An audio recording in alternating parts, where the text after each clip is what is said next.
Et vous dites que c'est toute la région ouest africaine qui est touchée. Absolument. Est-ce que la Guinée de Mamadi Doumbouya est touchée? Mamadi Doumbouya qui vient d'être investi président de la transition en Guinée. Comment vous réagissez, monsieur? Alors, André, oui. D'accord. Concernant le Mali, j'aimerais rapidement dire quelle est la situation au Mali? Les Français sont au Mali depuis plusieurs années. Les terroristes continuent de tenir leur position. Pourquoi est-ce que les autorités maliennes, issues du coup d'État, premier coup d'État, rappelons-nous, la France avait eu déjà une position très ambiguë et donc elle ne peut pas se prévaloir de ses propres turpitudes. La France était en Centrafrique. Mais Wagner dont on parle, il a fallu que le président Touadéra fasse appel à Wagner pour que presque 90 à 95% du territoire, alors qu'il n'y avait que Bangui qui était sous contrôle gouvernemental, soit repris par les forces gouvernementales. Et donc, qu'est-ce qu'on veut pour le Mali? Vous êtes au Mali, vous Français, vous êtes au Mali, les terroristes sont là depuis des années. Vous dites, ne cherchez pas d'autres solutions, c'est un peu comme ce que je disais tout à l'heure par rapport aux trois grands. On estime que les systèmes ne sont pas trucs, mais on dit non, non, continuons. Non. Moi, je soutiens les autorités maliennes, quoique j'ai condamné le coup d'État, pour leur ambition de se battre, de rechercher d'autres solutions pour libérer le territoire. Ça, c'est un. Mais de deux, j'ai été toujours un peu peiné que les Africains aient recours chaque fois aux forces étrangères. Mais ces milliards qu'ils vont donner aux mercenaires russes, ben, ils auraient pu utiliser pour former leur armée pour se battre. Ça, c'est... voilà.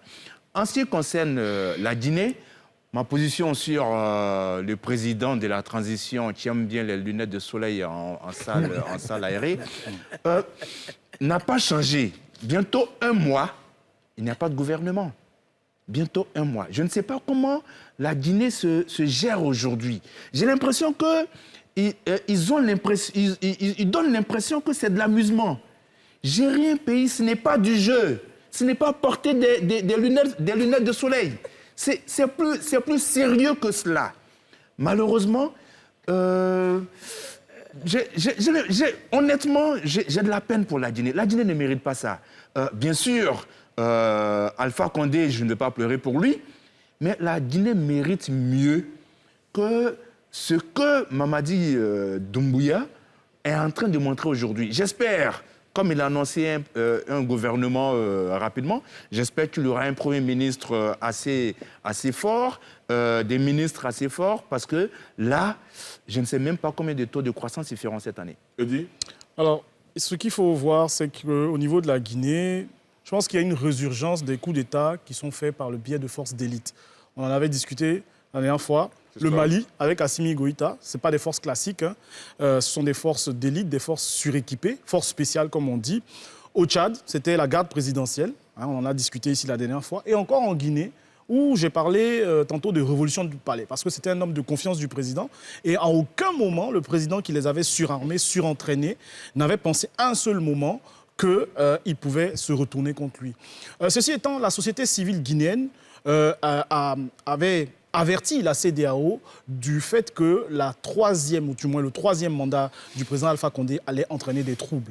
Ce qui fait que la CEDEAO se retrouve à changer de doctrine, où finalement, après avoir été très tiède dans la condamnation de modifications constitutionnelles assez alambiquées, elle se retrouve à ne pas condamner, ou du moins condamner de façade, des putschs. Alors, je ne pense pas que le meilleur soit à venir pour la Guinée, pour quelqu'un qui, pendant une dizaine d'années, a travaillé en tout cas pour des forces étrangères, qui n'est même pas familier de l'armée guinéenne.